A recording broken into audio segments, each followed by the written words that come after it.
Okay, on this video I'm going to do another IPv4 subnetting problem, and this is also a typical type of problem that you'll see on CCNAs. They'll ask you whether or not two IP addresses are on the same subnet. Okay, and basically the idea here is to take the slash value, or you may have to figure it out from the subnet mask if they give that to you. But to take this slash value and say, look, if it's a slash 27, 32 minus 27 is 5. So I have 2 to the 5th, or 32 IP addresses. And so my increment is 32 off in the 4th octet.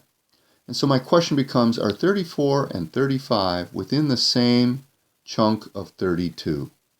And they are.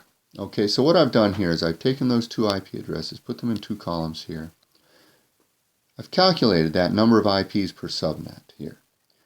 And then I've taken each of these values, the 34 here, and I've rounded it down to the nearest 32. And I got 32. I took the 35 and I rounded down to the nearest 32. And if these two subnet IDs agree, then they are in the same subnet. But for part A here, they're not in the same subnet. Oh, it's tricky.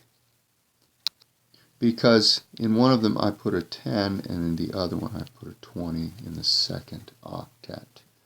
Okay, they're going to try to get you on things like this. Okay, so we followed the right procedure and looked at the 4th octet, figured it all out. They were within the same group of 32, but they were not equal because I had a 10 and a 20 here. The rest of them don't saddle you with those tricky issues, and they're all 192, 168 10s.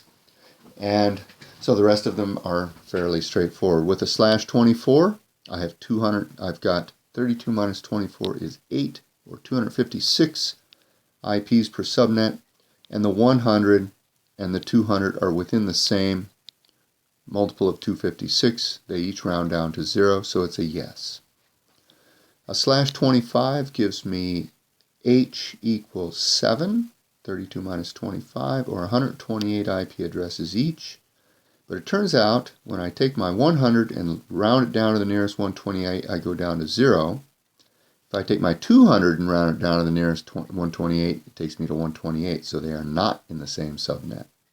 Okay.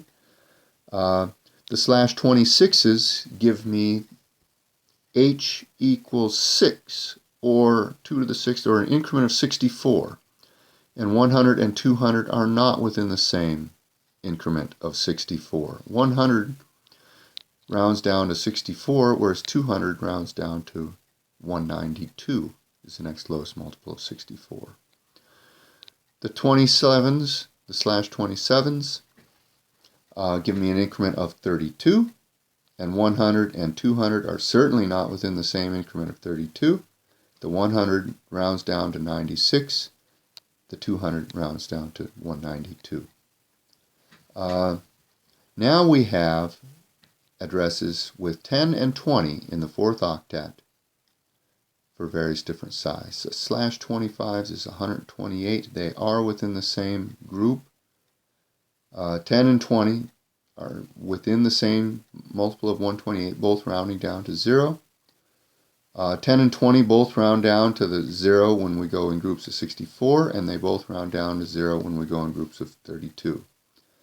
They would both round down to the same increment if we went increment of 16 with the slash 28.